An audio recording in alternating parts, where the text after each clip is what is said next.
here for Arkansas's Abdalla, 11th place, men's 3K. First thoughts, man?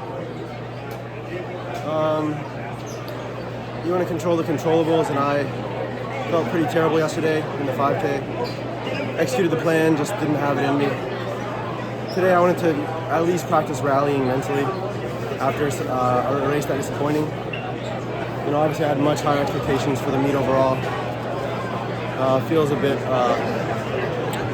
poetic, not in a good way. 3 years, and I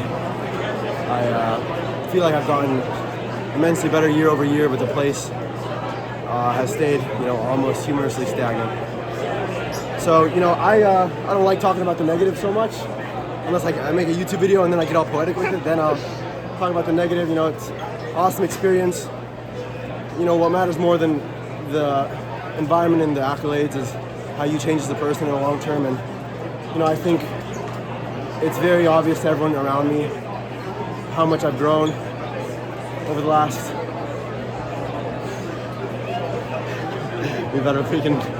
Over the last 6 years. My brother's over there.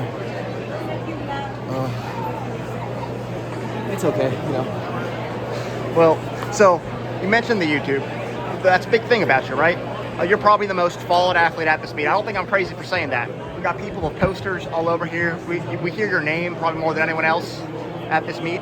How do you feel like, being the fan favorite kind of plays into your race strategies? I definitely feel like I'm letting some people down when, I feel like a bit of a fraud when, everyone's lining up asking for pictures and I'm in 11th.